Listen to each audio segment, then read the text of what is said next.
Bonjour. Merci à tout le monde d'être là. Merci au climat de m'avoir invité. Je suis très contente d'être ici. Comme disait Marianne, aujourd'hui, je vais parler d'inférence causale. C'est quand même un sujet qui est très à la mode dans les dernières années. Il y a beaucoup de recherches qui fait par rapport à ça, ce qui est vraiment motivant à faire dans le cadre de ma recherche pour la maîtrise, pour mon mémoire, puis même peut-être pour plus tard, qui sait. Donc, aujourd'hui, je vais parler de ça, d'un cas plus spécifique, donc qu'est-ce qui est propre à ma maîtrise, mais aussi, je vais introduire pas mal ça. Donc, voici mon titre. Estimer l'effet d'un traitement à partir de données non expérimentales, une tâche remplie de défis. On va voir ces défis-là aujourd'hui, voir que c'est pas si simple que ça, estimer un effet d'un traitement. Donc, voilà, j'espère que vous avez trouvé ça agréable. Aussi, je sais que c'est pas tout le monde qui a un parcours statistique, donc je vais essayer de faire ça le plus... pas facile, mais le plus comprenable possible. Donc, s'il y a quoi que ce soit que vous ne comprenez pas, n'hésitez pas à m'arrêter ou... parce que des fois, c'est un peu un défi de savoir qu'est-ce que les personnes savent ou ne savent pas. Donc, n'hésitez pas à m'arrêter. OK. Donc, aujourd'hui, je vais séparer en 3 parties ma présentation. Je vais commencer par un exemple pour montrer c'est quoi la motivation de l'inférence causale, en particulier avec, dans le fond, le paradoxe de Simpson, que peut-être plusieurs d'entre vous connaissent. Ensuite, je vais introduire des notions importantes pour l'inférence causale, dans le fond, pour mener à ma 3e partie, qui est l'estimation de l'effet causal. Là, je vais montrer l'estimation de l'effet causal plus d'une manière générale, puis je vais aller un peu plus pointilleux sur c'est quoi, qu'est-ce que je fais dans ma recherche, dans le fond, qu'est-ce que je fais. OK, donc commençons avec le paradoxe de Simpson. En regardant un exemple d'une étude qui portait sur le taux de létalité, ou sinon on appelle ça le Case Fatality Rate, CRF, qu'on va voir dans les graphiques, du virus de la COVID-19 en 2019-2020. Puis, plus spécifiquement, ils veulent comparer les taux de létalité entre 2 pays, soit la Chine et l'Italie. Ça a quand même été 2 pays très populaires qu'on a entendu parler pendant la COVID. Donc, on voulait voir un peu comment les deux pays ont géré ça par rapport au taux de létalité. Juste un petit rappel.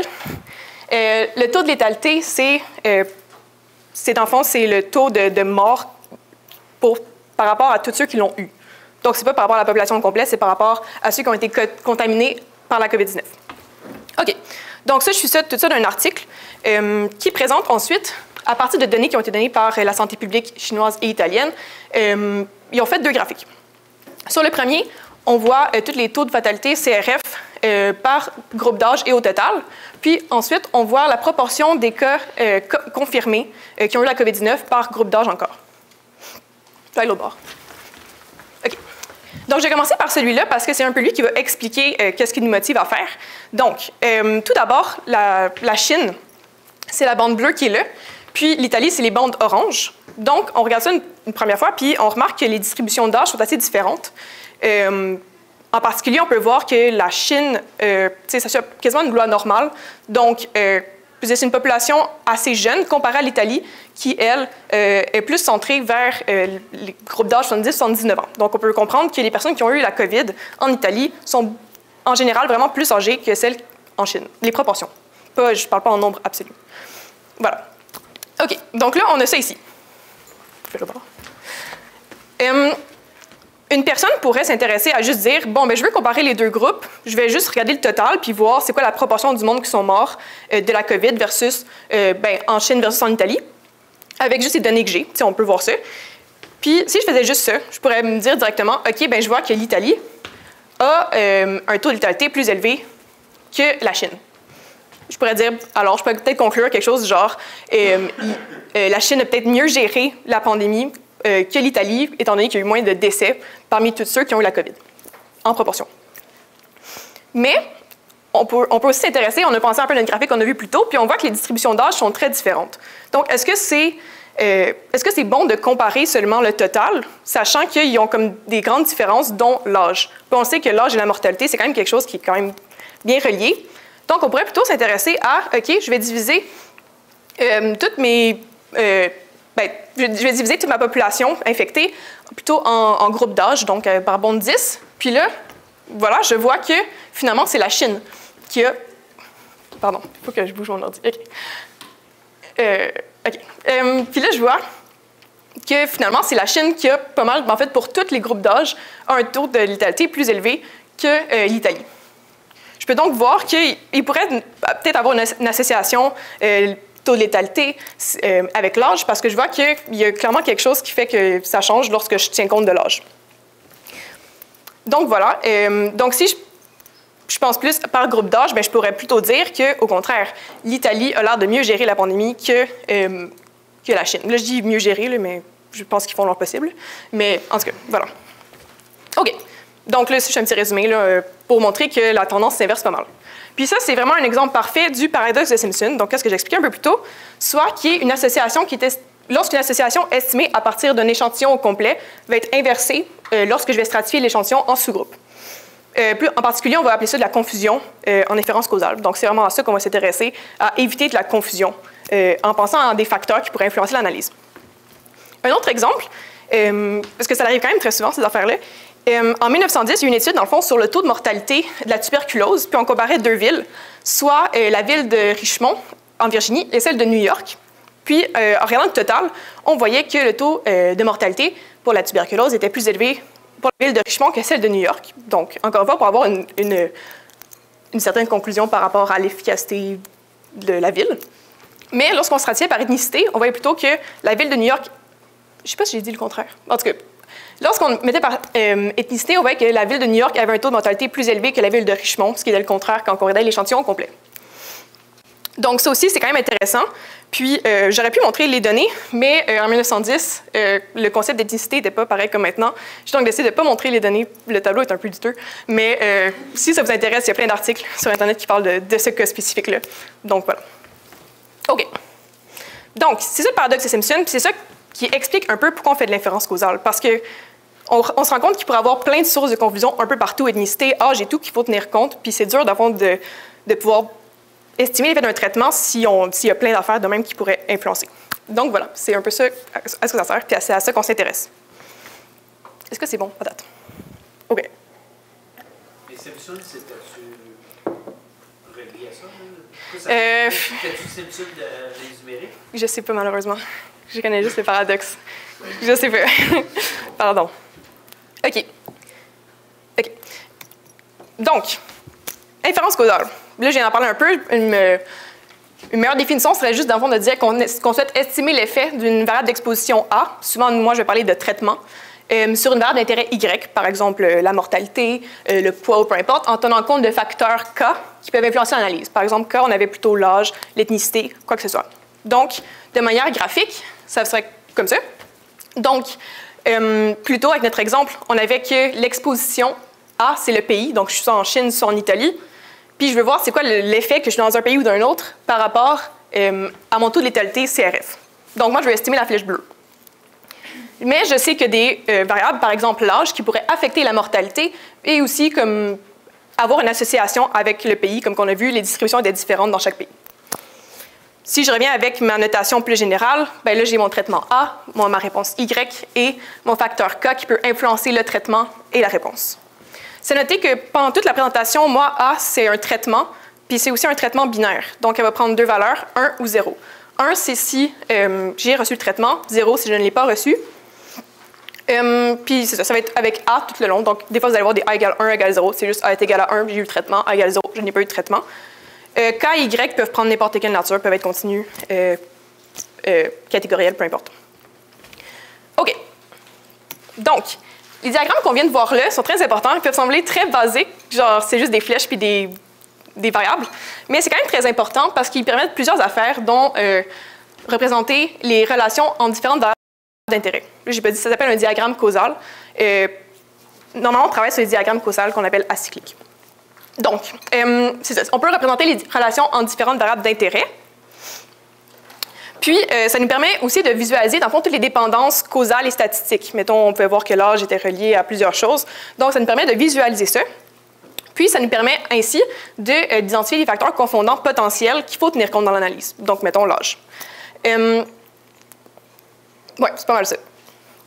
Là, ils ont l'air super simples, on pourrait se dire « Ah, je ferais plus y penser dans ma tête », mais quand on a comme un gros problème avec plein de variables, mettons que tu veux, pour un traitement, il y a tellement de caractéristiques d'un patient que c'est vraiment pertinent de prendre ça parce que tu peux vraiment voir toutes les dépendances, tous les facteurs et tout. Donc, la première étape, je trouve vraiment à faire quand tu fais l'inférence causale, c'est vraiment de visualiser ton problème, visualiser ton analyse, puis essayer de voir c'est sur quoi que tu veux travailler. OK, là, j'ai mis en gras facteur confondant. Ça, je vais en parler tout le reste de la présentation, donc je vais définir formellement c'est quoi. Un facteur confondant, c'est une variable qui va être associée avec l'exposition, donc avec le traitement, qui va aussi affecter le résultat d'intérêt Y, puis qui va aussi survenir avant que j'ai eu le traitement. Donc, admettons, c'est comme un état que j'ai. Mettons mon âge, mon sexe, peu importe. Ça ne vient pas après que j'ai reçu un traitement. Donc, c'est ça. Puis, on va dire que ça crée de la confusion dans l'analyse. J'ai parlé de confusion plus tôt. La confusion, dans le fond, c'est qu'est-ce qu'on veut comme combattre pendant l'inférence causale. On veut avoir des bonnes conclusions. On veut donc ne pas avoir de confusion. Puis, comment ça se crée, cette confusion-là? C'est à travers des trajets qu'on appelle les trajets de porte-arrière. Les trajets de porte-arrière, c'est un trajet qui va rester, même si j'enlève toutes les flèches qui partent de l'exposition, donc de A. Puis, graphiquement, mettons que j'ai mon problème de tantôt, si j'enlève toutes les flèches qui partent de A, donc là, en ce moment, j'ai juste de A vers Y que j'enlève, j'ai encore un trajet qui est ici, qui va de A à Y, puis qui crée une espèce de faux trajet, parce qu'on voit que ce n'est pas dans le bon sens des flèches, là, les flèches ne vont pas vers Y, mais ça crée quand même de la confusion, puis ça crée un trajet qu'on ne souhaite pas, donc de A vers Y qui passe par K. Donc, nous, on veut tenir compte des facteurs confondants parce qu'en connaissant les facteurs confondants, en les rendant plus aléatoires, c'est là qu'on peut bloquer ce chemin-là. C'est là qu'on va voir plus tard que lorsque je vais développer toutes les équations d'estimation, on va voir qu'on va toujours conditionner selon K pour bloquer ce chemin-là, puis avoir seulement ce chemin-là qui existe. Parce que c'est lui qu'on veut estimer. OK, trajet porte-arrière. Donc, maintenant que j'ai parlé de facteurs confondants, qu'est-ce qu'on ne veut pas, les variables qui m'intéressent, puis comment représenter tout ça, je vais passer directement à qu'est-ce qu'on veut faire en inférence causale, soit estimer l'effet causal. OK. Donc, tout d'abord, c'est quoi un effet causal? On peut y penser un peu, mais c'est vraiment juste le changement de la variable Y, donc de ta réponse, chez un individu I en particulier. Là, à partir de maintenant, il va toujours avoir un petit indice I, ça veut juste dire pour quelqu'un, pour I, la personne. Donc, je peux juste voir ça comme Y1 moins Y0. Donc, Y1, c'est mon résultat, c'est ma variable qui m'intéresse lorsque j'ai pris le traitement 1. Y0, c'est mon résultat si j'avais pris le traitement 0. On appelle ça ici les Y1 et Y0 des résultats potentiels parce que c'est vraiment qu'est-ce qui m'arriverait si je prenais un traitement. C'est pas réellement ce que j'observe parce qu'on n'observe pas vraiment. Pourquoi? Parce que je peux voir ça dans le fond comme si j'avais la même personne dans deux mondes parallèles. Dans un, je lui donne pas de traitement, donc A est égal à 0. Dans l'autre, je donne un traitement, A est égal à 1. Bien, je vais avoir deux résultats différents, mais qui ne sont pas observables réellement. Mais je comprends que la personne a les mêmes caractéristiques, sauf le traitement, donc la différence entre les deux Y, c'est vraiment juste causé par le traitement. Malheureusement, on n'a pas accès à la même personne deux fois dans deux mondes différents avec les mêmes caractéristiques. Donc, on va se tourner vers quelque chose qui s'appelle l'effet marginal causal, ou l'ATE, le Average Treatment Effect. On a vu ça pas mal tout le temps. Quand on ne connaît pas quelque chose, on veut l'estimer ou quelque chose de même. Puis comment on l'estime? On prend l'espérance. Donc, qu'est-ce que je vais chercher? Le but de l'inférence causale, c'est vraiment d'estimer cette quantité qui est là. Donc, la différence de mes résultats potentiels pour un individu. OK. Est-ce que c'est bon pour l'instant? Parce que là, on va rentrer dans... Oui? Tu dis que tu ne peux pas avoir deux fois le même ensemble. Oui. Si 0, c'est pas avoir le traitement. Et ensuite, tu ne peux pas avoir la personne qui n'a pas le traitement au début, puis après ça, tu lui donnes, puis tu observes la différence. Non, parce qu'il va y avoir des choses qui vont changer. Souvent, mettons, quand tu prends le traitement, dans le temps, tu vas avoir des affaires qui vont changer, puis tes facteurs ne vont jamais être pareils dans le temps. J'ai l'impression que ça pourrait être ça. Ouais. Ouais. Mais, mettons quelque chose qu'on peut faire, puis c'est ça que, dans le fond, que moi, je parle d'études non expérimentales, mais dans le fond, ça montre juste dans une étude, je ne sais pas si vous connaissez ça, les études randomisées, c'est vraiment que, comme tu prends des personnes au hasard, puis tu as à peu près des groupes similaires, là, c'est bien plus simple. Mais là, moi, je me concentre sur les études non expérimentales, donc c'est comme si j'avais juste accès à des données, mettons, de la RAMQ, des données médicales, que là, c'est pas randomisé, donc tout le monde est différent. Donc, c'est pour ça qu'on prend l'espérance. OK. Donc là, c'est très conceptuel, beaucoup de mots. Là, je vais passer un peu plus dans la partie espérance. On développe ça, un petit throwback à probabilité. J'espère que vous avez trouvé ça agréable. Moi, je trouve ça fun, des fois, penser un peu. C'est comme un puzzle, qu'est-ce que je peux faire et tout. Donc, si vous avez des questions, n'hésitez pas, parce que je sais que pour plusieurs, ça fait longtemps. Puis pour d'autres, non. Mais bon, peu importe. OK. Donc, moi, je souhaite estimer cette espérance-là, mais je dois faire en premier trois hypothèses importantes. pour pouvoir faire ces estimations-là. Donc, la première, qui est, je pense, la plus compliquée, je ne sais pas pourquoi j'ai commencé en expliquant par elle, mais c'est l'interchangeabilité conditionnelle. Je trouve que quand tu la regardes, elle n'a pas l'air d'avoir trop de sens, mais ça veut juste dire que lorsque je conditionne sur tous mes facteurs confondants K, donc lorsque je connais tous mes facteurs, lorsqu'ils sont plus inconnus, c'est comme si j'avais une population qui était un peu pareil, comme randomisée. Je retourne à une population randomisée et j'ai donc que la prescription du traitement va être indépendante du résultat potentiel. Donc, c'est comme si à tout le monde, je donnais de manière aléatoire le traitement, ne pensant pas vraiment à ça va être quoi le résultat potentiel. Donc, c'est ça l'interchangeabilité conditionnelle. C'est ça. C'est à noter que Y0 et Y1, c'est des résultats potentiels, donc on ne les observe pas. Okay. Première hypothèse. Deuxième hypothèse, c'est la positivité du traitement. Puis c'est comme le nom le dit, il faut que chaque individu ait une probabilité positive de recevoir un traitement. Elle ne peut pas avoir une probabilité nulle d'avoir un traitement ou pas de traitement. Puis ça aussi, c'est conditionné selon les facteurs confondants. Puis ça ne peut pas être égal à 0 ou égal à 1, sinon je vais avoir des probabilités nulles. Puis on va voir plus tard que c'est quand même très important. Peut-être que vous allez vous en douter déjà un peu pourquoi on ne veut pas qu'il y ait des probabilités nulles. Parce que... OK. Donc, deuxième. Et la troisième, qui est assez simple, c'est la cohérence du résultat. Là, encore une fois, j'ai un traitement qui est binaire. Donc là, ça fonctionne, cette formule-là. Ça veut expliquer que mon résultat observé Y pour un individu, donc ce Y-là est observé, il va être égal à un des deux résultats potentiels.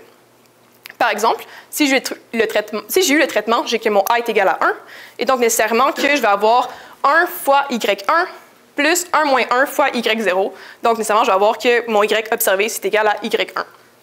Même chose pour si je n'avais pas eu le traitement, A est égal à 0, bien, je vais avoir 0 fois Y1 plus 1 moins 0 fois Y0. J'ai donc que mon résultat observé Y est égal à Y0. Donc j'observe un des deux résultats potentiels, mais jamais les deux, d'où pourquoi on estime. OK. Donc maintenant que j'ai mes trois hypothèses, je peux rentrer dans le développement de toute l'espérance. Puis c'est là que c'est le fun. OK. Là, j'ai mon espérance que j'ai ici. Je veux l'estimer. Bien, je veux la développer pour avoir une forme qui est estimable, admettons avec un échantillon, quoi que ce soit, ou de manière computationnelle. En ce moment, j'ai rien. Je n'observe pas Y1, je n'observe pas Y0. Même si j'ai un échantillon, je peux rien faire avec ça. Et donc, la première chose que je vais faire tout d'abord, c'est assez simple, c'est juste distribuer l'espérance dans ça. Je veux dire, c'est linéaire, j'ai le droit de faire ça. Voilà, j'ai ça. OK. Deuxième, ça, c'est... je vais faire, dans le fond, une double espérance, ou je ne sais pas, il y a plusieurs noms pour ça, mais OK, double espérance. Dans le fond, qui est juste que lorsque je vais conditionner sur mes variables confondantes K, bien, il faut que je fasse aussi l'espérance de K là-dedans. T'sais, on a que ces deux choses-là sont équivalentes par la double espérance. Donc là, je vais obtenir, dans le fond, une condition selon, un conditionnement selon K. C'est important, on a vu que toutes nos hypothèses se basent sur, quand on est conditionné sur K, l'indépendance, l'interchangeabilité, la positivité, c'est tout le temps selon K. Donc, je voulais trouver ça dès le début. Voilà, je l'ai. Cool.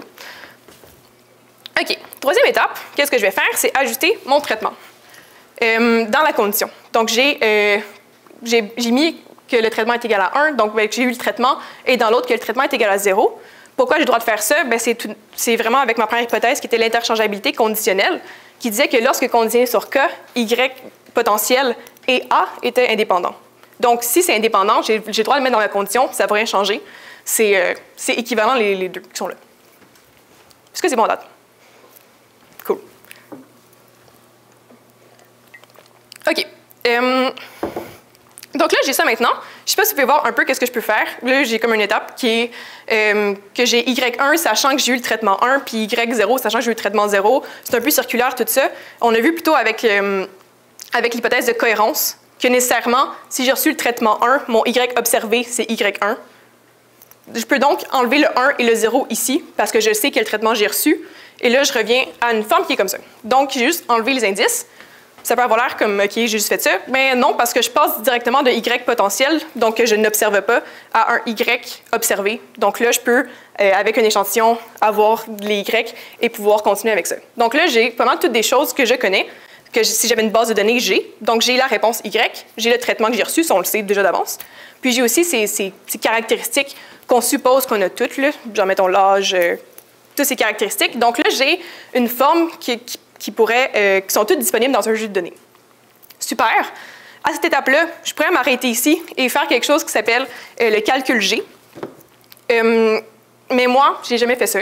Moi, je préfère... C'est quand même computationnel et tout. Donc, moi, je vais développer encore plus ces termes-là pour pouvoir trouver une forme que je peux trouver un peu moins paramétrique. C'est ça. Donc, il y a une première manière qui s'appelle le calcul G, mais je ne pourrais pas vous expliquer c'est quoi. OK. Donc là, j'ai ça. Je veux trouver... je veux faire disparaître plus d'espérance. C'est un peu gossant à voir ça. C'est anxiogène. Là. Je regarde ça. J'aime pas ça. Qu'est-ce que je vais faire avec ça? Je vais essayer de faire disparaître des espérances. Essayer d'en avoir peut-être juste une. Donc, comment je vais faire ça? Je vais vous le montrer. Puis, je vais partir avec le premier terme qui est ici. Je vais essayer de plus tout avoir tout ça. Juste prendre le premier terme parce que le deuxième, ça se fait de la même manière. Donc, voilà. OK. Donc là, j'ai mon espérance d'avoir le premier terme. Puis là, je vais essayer de penser à qu'est-ce que je peux faire avec pour pouvoir obtenir quelque chose de beau. La première chose, c'est que je vais me rappeler c'est quoi la définition d'une espérance. Une espérance, c'est quoi? C'est tout simplement, je peux le penser en intégrale ou en somme, peu importe. C'est comme si je sommais sur toutes les valeurs possibles. Mettons, si je me concentre sur le premier terme, c'est comme si je sommais sur toutes les valeurs possibles de y, ma valeur de y, fois sa probabilité qu'elle soit de cette valeur-là. C'est peut-être pas super clair, mais ensuite, voir la forme, je vais juste introduire un peu. Donc, ça ressemble un peu à ça. Là, je vais commencer avec le y, comme je viens de dire. Donc, si je regarde juste l'intérieur, bien, comme je disais, c'est je somme sur toutes mes y ici, ma petite valeur de y fois la probabilité d'avoir ce y-là. Donc là, j'ai ma première espérance de l'intérieur qui est développée. Mais je me rappelle que j'ai une deuxième espérance qui est ici, l'espérance selon K. Donc, je vais faire la même chose. Donc, je fais l'espérance du terme qui est à l'intérieur. Là, c'est l'intérieur, c'est l'espérance qui est ici. Donc, y fois la probabilité de y. Je somme sur toutes les valeurs de K possibles fois la probabilité de K. Donc, dans le fond, j'ai juste développé mon espérance.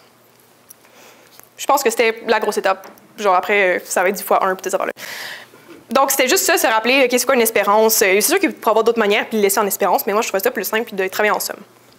OK, ça ressemble à ça. C'est bon pour l'instant? OK. Donc, là, j'ai ma somme, puis là, je vais faire une nouvelle étape qui est juste de faire 1 fois 1. Ça ne rentrait pas sur la même ligne, fait que c'est en dessous. Donc, c'est juste fois la probabilité d'avoir le traitement, sachant mes facteurs confondants. OK. J'ai ajouté ça. On va voir un peu plus tard pourquoi c'est pertinent, mais mettons que quand j'ai fait ça, j'avais une idée de où est-ce que je m'en allais. OK. Fait que là, j'ai ça. Prochaine étape, c'est pas grand-chose. Je fais juste... en fait, c'est la même chose. J'ai juste mis mon dénominateur OY ici. J'ai laissé le numérateur ici. Pourquoi? Bien, parce que mon premier terme, Y sur la probabilité d'avoir le traitement, va rester pareil. Je n'y toucherai pas tout le long de mes manipulations. Donc, je voulais l'isoler tout de suite, qu'il reste pareil. C'est cool. OK. Donc là, j'ai cette forme-là. Puis, OK. Puis là, j'y ajoute une dernière chose. Parce que j'aimerais faire une espérance sur toutes mes variables. Donc, qu'est-ce que je fais? C'est que je vais aussi sommer sur A. A, c'est mon traitement. A est binaire, il prend 2 valeurs. Je peux donc écrire que ça, c'est égal à ça. Pourquoi? Bien, parce que A va prendre 0 ou 1. Quand A va être égal à 0, je vais avoir que ce terme-là, c'est 0. Quand A est égal à 1, bien, je vais avoir que c'est 1 fois Y, donc exactement mon terme qui est en haut. Donc, je vais aussi sommer sur A pour comme, introduire mon traitement dans mes sommes, dans mes probabilités. Voilà. On va voir plus tard que ouais, c'est utile qu'il soit là. OK. Donc, j'ai ce terme-là. C'est la même chose qui est là. Je voulais juste changer de page. Donc, j'ai ça ici. Petite étape que j'ai ajoutée.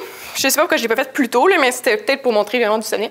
La seule affaire que j'ai changée, dans le fond, c'est que mon AI est égal à 1, j'ai mis A. Puis probabilité de AI égale à 1, j'ai mis A. Ça revient au même. Là. Je vais sommer sur 1 et sur 0. Donc, c'est vraiment équivalent. Donc, voilà. Là, j'ai cette forme-là. Puis, c'est vraiment fun parce qu'on se rappelle que lorsqu'on multiplie des probabilités conditionnelles, je vais aller l'autre bord. OK. Lorsqu'on multiplie des probabilités conditionnelles, bien, je vais avoir que si je multiplie par la probabilité de la condition, je vais avoir que cette condition-là va plutôt aller de l'autre bord, va devenir comme conjointe à Y. Donc là, ici, je remarque, OK, cool. Ici, j'ai la probabilité de A sachant K. Je peux donc la multiplier et la remettre dans une même probabilité ici, en mettant le A de ce bord-là, puis les deux sont conditionnellement à K. Donc, mettons, si je multiplie ces deux-là ici, je vais avoir la probabilité de Y est égal à Y, de AI est égal à A, sachant K. Puis, qu'est-ce qui est encore plus cool, c'est que je vois après qu'il y a une probabilité de K. Je vais donc avoir que ma condition va disparaître et ça va juste devenir une probabilité conjointe de Y, de A et de K. OK.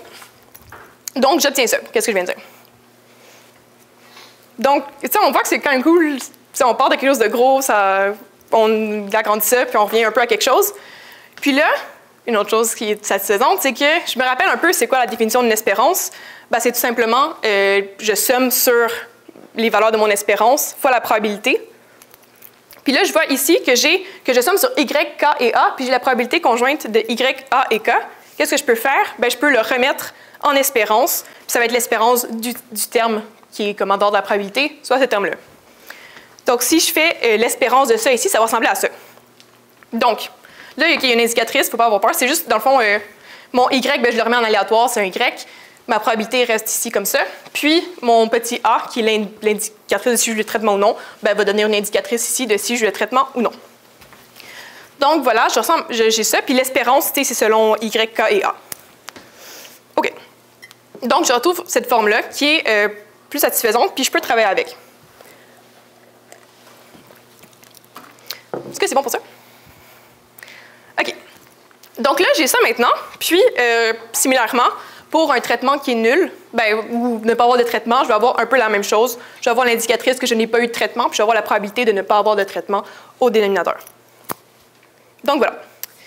Maintenant, il a été montré qu'on peut estimer cette quantité-là. Donc, de la différence des espérances. Ça, c'est mon espérance que je cherchais dès le début. Ben, c'est ça ici. Je peux le réécrire de même avec ce que je viens de montrer. Puis, je peux le faire à partir d'un échantillon. Comment?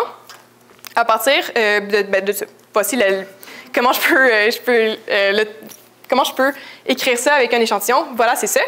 Puis, c'est tout simplement que je prends tout d'abord la somme sur toutes les personnes qui ont eu le traitement. Pour toutes les personnes qui ont eu le traitement, je prends leur réponse observée divisée par la probabilité qu'ils aient eu le traitement. Je vais soustraire à ça la somme de toutes les personnes qui n'ont pas eu le traitement, soit en faisant leur réponse observée sur la probabilité qu'ils n'aient pas de traitement, et tout ça, je divise par n pour faire une moyenne. Donc là, on peut se demander un peu, pourquoi je divise par ça? Pourquoi je divise par ça? C'est juste parce qu'à la base, si j'ai plus de personnes qui ont eu le traitement que d'autres, ou je sais pas quoi, si ma population est comme débalancée, le diviser par la probabilité, c'est comme une espèce de poids qui va faire que je vais retrouver une pseudo-population qui est très équilibrée, puis je vais donc comparer deux quantités qui sont pareilles, à part pour le fait qu'il y a un qui a eu le traitement, l'autre qui ne l'a pas eu. Donc, je retrouve une population que je peux estimer l'effet causal. Donc, voilà. Puis aussi, en fait, en faisant la probabilité sachant K, c'est que ça enlève toute forme de confusion. Conditionner selon K, c'est là qu'on bloque le chemin que j'ai montré tantôt qui était problématique. Donc, j'ai ça. OK. Donc là, ça, c'est vraiment un cas très général de l'inférence causale. J'ai l'impression que c'est quelque chose qui a été introduit il y a longtemps, parce que le premier problème, c'était vraiment qu'il y a des facteurs confondants. Maintenant, moi, je suis avec Janie, puis Janie, elle, spécialise dans quelque chose de plus particulier, qui sont les visites irrégulières. Donc, dans le fond, tu sais, l'inférence causale, c'est bien gros, mais il y a tellement plein de problèmes différents que tu peux vraiment te centrer sur quelque chose puis trouver des trucs, puis c'est vraiment fun, je trouve, parce que il y a toujours comme une possibilité d'avancer et de trouver des choses. En tout cas. Donc, Janie se spécialise en visites régulières, et moi, par intérim. Donc, c'est quoi des visites irrégulières? Je vais commencer par introduire un premier concept qui sont les données longitudinales. Donc, c'est quoi des données longitudinales? C'est des données qui sont collectées à partir d'une série d'observations répétées pour les mêmes sujets sur une période prolongée. OK, c'est des gros mots, mais ça veut juste dire, dans le fond, que à la place de regarder dans un seul temps spécifique un A, un Y et un K, je vais regarder à plusieurs temps T la même chose, mais sur plus long, puis pour les mêmes individus. Donc, les individus vont avoir plusieurs données à plusieurs temps différents. Le seul problème avec ça, c'est qu'il y a une nouvelle source de biais qui apparaît, puis c'est ça, c'est les visites irrégulières. Comment je pourrais montrer ça? En fait, non. OK. Pour les études non expérimentales, le problème, c'est que les données ne sont pas observées de manière régulière, puis ça crée quelque chose qu'on appelle le biais de sélection. Comment je peux voir ça? C'est tout simplement, mettons que j'ai 3 individus, 1, 2, 3. Ça se peut que ces 3 personnes-là aient des tempéraments différents. Ils ne vont pas au médecin, mettons, à chaque... ils ne vont pas super souvent ou trop souvent, puis ça fait que, mettons que j'ai un jeu de données, avec 3 individus qui m'intéressent, ça se peut qu'il y ait des personnes qui aient beaucoup plus d'observations que d'autres. Mettons l'individu 3, non, mettons l'individu 1, on voit que il va quand même régulièrement et tout. L'individu 2 n'y va pas du tout. sauf 3 fois. Puis l'individu 3, lui, il va assez souvent. Donc, on peut voir que si je voulais comparer ces 3 individus-là pour un traitement, bien, clairement, l'individu 3 a beaucoup trop de données. Ça va tout débalancer mon système. Là. Donc, qu'est-ce qu'on va faire? Bien, on va faire un peu comme la confusion et ajouter des nouvelles variables. Donc, c'est à noter aussi que maintenant, il va y avoir l'indice T. C'est juste pour indiquer à quel temps. Donc, OK.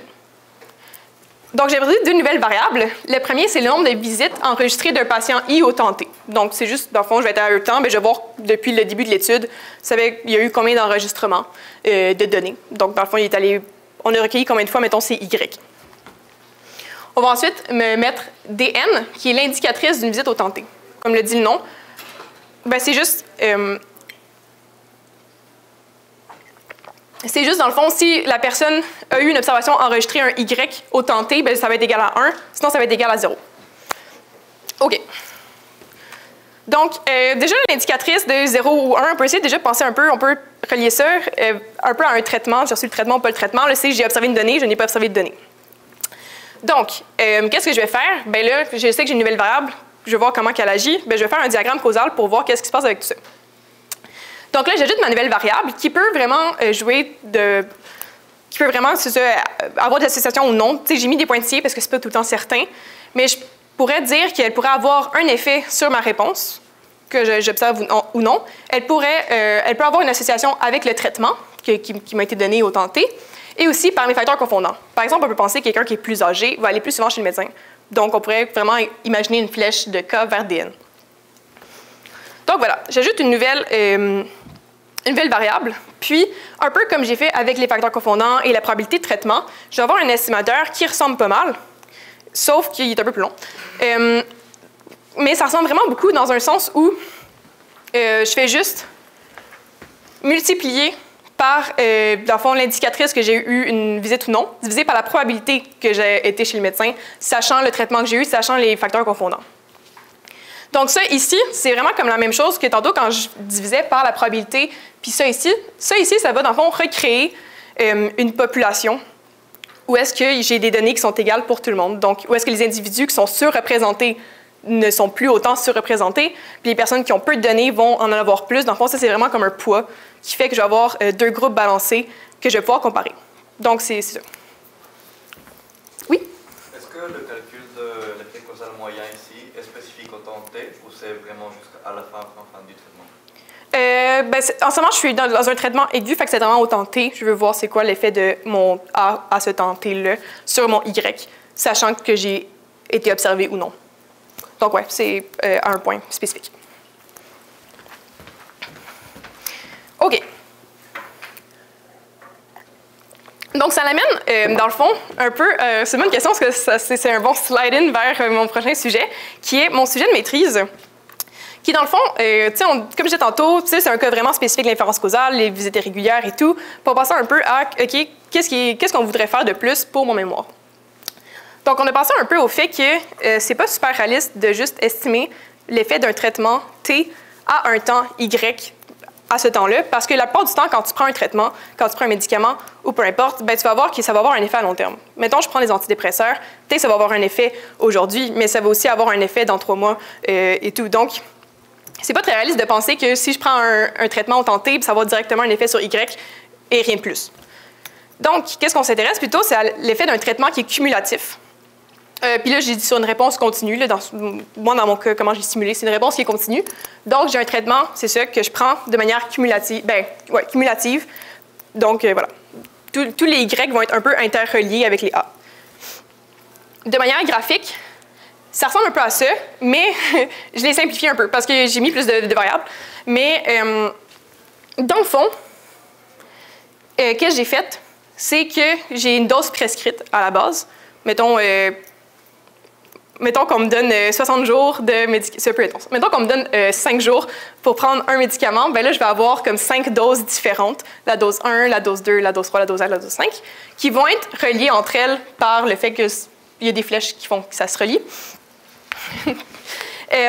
Puis chaque dose va avoir un effet sur un Y, mais vont aussi, par les chemins, avoir un effet sur le prochain Y. encore une fois, j'ai des facteurs confondants. Moi, dans mon cas, j'en ai mis 3, qui ont des effets autant sur Y, sur la dose prescrite, donc par défaut sur la dose, puis aussi sur ma fréquence de visite. J'ai aussi ajouté d'autres variables, par exemple un médiateur et tout, pour voir comment ça agissait, mais c'est pas mal ça. Là, en ce moment, j'ai mis que mon traitement agissait juste sur Y, mais il pourrait aussi avoir... Je pense que j'ai aussi mis qui dépendait de la dose et tout, là. Juste que dans le graphique, ça allait trop de flèches. Donc, ça ressemble un peu à ça. Donc là, une petite différence à remarquer avec ce qu'on a vu plus tôt, c'est que ici, j'ai un traitement qui est continu. Lorsque je vais prescrire quelque chose à quelqu'un, je pourrais le donner à quelqu'un 6 jours, prochaine personne 7 jours, prochaine personne, je sais pas, 15 jours, peu importe. Donc, c'est quelque chose qui est continu et non catégoriel, et même pas binaire. Donc, mon estimateur que j'ai fait plus tôt, il est plus bon parce que moi, je comparais avoir un traitement, pas avoir le traitement. Là, j'ai plein de doses différentes à plein de jours différents. Donc là, c'est un peu différent. Je ne vais pas embarquer là-dedans, mais c'est juste qu'il y a des nouveautés un peu à faire avec ça. En particulier, mettons là, à la place d'avoir... quand j'ai un traitement binaire, je vais utiliser la régression logistique. Je ne voulais pas expliquer ça aujourd'hui. Donc, régression logistique. Puis là, mettons, là, ce cas-ci, ben là, je vais utiliser la loi normale plutôt pour trouver mes probabilités de traitement et tout. Donc, c'est un peu différent. C'est une belle petite modification. OK. Donc là, maintenant que j'ai tout ça, je vais vous présenter seulement la dernière partie. J'ai fait des simulations pour voir si mon estimateur que j'ai bâti, il n'y a pas de forme explicite pour l'instant. Si vous voulez voir des formes explicites, lisez mon mémoire quand il va être sorti. Dans le fond, qu'est-ce que j'ai fait, c'est que j'ai construit un estimateur qui est basé sur des simulations des individus et surtout sur des facteurs confondants. Donc, qu'est-ce que j'ai fait? J'ai fait 1000 simulations. En fait, je vais définir déjà c'est quoi une simulation. C'est juste que je vais comme créer une population. C'est tout. Donc, qu'est-ce que je vais faire, c'est que j'ai créé 1000 individus qui ont trois caractéristiques autres que le traitement, qui ont un âge qui suit une normale de moyenne 5 et de décor type 1. Donc, c'est des personnes qui sont jeunes. J'ai aussi le sexe qui suit une Bernoulli de probabilité 0.55. Donc, je pense qu'il y a une probabilité de 55% d'être un gars. Puis sinon, j'ai la taille de la personne qui est normale de moyenne 100 et décor type de 5. Donc, c'est des personnes, dépendamment c'est quoi l'unité, ça peut être des personnes grandes ou des personnes petites. Je veux dire, vous pouvez l'interpréter comme vous voulez. Donc, voilà, j'ai mis 3 facteurs confondants. Il y a aussi plus de choses, genre un médiateur et tout. C'est tout. J'ai aussi fait suivre les patients pendant 200 jours. Dans le fond, c'est juste pendant 200 jours, mais c'est pas tout le monde qui ont 200 traitements. Là. Dans le fond, ils vont en avoir pendant 5, d'autres 60, d'autres 80. C'est juste que pendant 200 jours, on va voir qu'est-ce qui va arriver avec les Y, sachant qu'il est cumulatif. Voilà. OK. Puis, en particulier, j'ai fait 1000 simulations. 1000 simulations, ça veut dire quoi? C'est juste que j'ai créé 1000 fois cette population-là. Puis, à chaque fois que je faisais une simulation, je trouvais un estimateur qu'est-ce que je montrais, un estimateur de l'effet causal. Puis, à la fin de ces 1000 simulations-là, j'ai 1000 estimateurs. Qu'est-ce que je fais? C'est que je prends la moyenne pour... Oui? Est-ce que tu as une question? OK. Non? OK. OK. C'est ça. Fait qu'à la fin, je fais une moyenne de tout pour voir si ça se rapproche de mon vrai effet. Donc là, moi, qu'est-ce que j'ai fait en simulant... dans la simulation, qu'est-ce que je fais un peu? C'est que je suis comme un dieu et je contrôle un peu qu'est-ce que je veux. Donc, mettons, moi, j'ai mis que mon vrai effet causal, c'est 0.4. Puis là, qu'est-ce que je vais faire avec mes simulations, c'est que je vais essayer d'estimer ça et voir si ça se rapproche de 0.4. Donc là, ça a l'air un peu out there que je dis 0.4, mais c'est juste, dans le fond, c'est comme un bêta dans une régression linéaire. En tout cas. OK, voilà. Donc là, j'ai ça. Puis là, je faisais des simulations, puis je voyais que ça se rapprochait, c'est cool. Puis pour voir si c'était performant, j'ai aussi comparé à d'autres estimateurs qui existent déjà, que je vais montrer. Donc là, c'est un peu un spoiler, on va voir que ça fonctionne. Cool. OK. Donc là, qu'est-ce que j'ai? Là, ici, c'est 4 boxplots. Des boxplots, comment ça marche? C'est que j'ai... ça marche en quartile, mais en plus, c'est quoi? Je pense que c'est genre... en tout cas, s'il faut regarder ça, je pense que c'est la médiane. Ça, c'est genre 2e et 3e quartile. Ça, c'est les premiers... non, je sais pas si c'est la même chose. 2e, 3e, 1er, 4e quartile. Quelque chose de même? 1.5 QR, plus ou moins les bords à l'externe. OK. Q1 moins 1.5 interquartile, voilà. Ça charge dans R, c'est pas le même. Il prend un min ou un max. En tout cas, c'est un boxplot fait sur R. L'important là-dedans, c'est de voir si j'ai un cube, plutôt un rectangle qui est grand, vraiment pas un cube, un rectangle qui est grand, ça veut dire qu'il est quand même très variable. Parce que ça, en fond, ça montre vraiment toutes mes estimations que j'ai fait de mon effet causal. Si j'ai un rectangle qui est très grand, bien, ça va montrer que mon estimateur est quand même variable. À chaque fois, j'ai eu des données différentes. Les points qui sont là, on ne va pas trop les regarder, c'est pas super grave. Puis ici, j'ai ma ligne noire qui est la plus importante de voir si je suis précise. Donc, mon premier qui est là, l'OLS, c'est tout simplement un estimateur qu'on va tenir compte de absolument rien. Donc, pas de facteur confondant, pas de la fréquence des visites. Donc, lui, il va juste estimer ça de même tout seul. Puis, on voit que ben, il est un peu pas bon, là, parce qu'il est haut. Il est pas mal haut, il est même pas proche du tout. Là, fait on voit déjà que le premier estimateur qui tient compte de rien, il est pas super bon. Le deuxième que j'ai ici, c'est le IPT. IPT, c'est quoi? Ben, c'est celui qui va juste tenir compte des facteurs confondants. Donc, le premier que j'ai montré plus tôt. Donc là, on voit qu'il emboîte un peu ma vraie valeur. Donc ça, c'est cool. Mais quand même, la moyenne est plus basse. Bien, la médiane est plus basse. Donc on voit qu'il n'est pas non plus super précis. Mais il est quand même proche. Il y a quand même des valeurs qui ont été bonnes. Donc on pourrait dire qu'il est bon. Finalement, mon troisième, qui est IIV, ça, c'est celui qui tient juste compte de la fréquence des visites. Donc là, je vois qu'il est bien loin. Ça, je peux donc un peu conclure qu'en ce moment, l'effet de mes visites est quand même très fort. C'est ça? Oui. Non, c'est l'effet de mes facteurs confondants. Contraire. Attendez une seconde, ça va revenir. Ça veut dire que l'effet de mes facteurs confondants sont très importants parce que si, en tenant compte des facteurs confondants, je vois que je suis quand même proche, mais en tenant pas compte, je vois quand même que même si je tiens compte des visites régulières, il est quand même très loin. Donc, voilà. Donc, là, j'ai DW, ça veut dire doubly weighted. Donc, j'ai pris un poids pour les visites, pris un poids pour les facteurs confondants. Bien, je vois qu'il est peu variable. Le rectangle est quand même petit, mais aussi centré sur ma vraie variable, ce qui est satisfaisant. Puis ça, c'est comme un début, dans le sens que c'est comme mes premiers résultats. Cool. Je vois que ça fonctionne, c'est motivant pour le reste. Donc voilà, c'est peut-être que ça finit un peu sec, mais ça finit même, ça fonctionne cool. Merci. Ça, c'est mes références.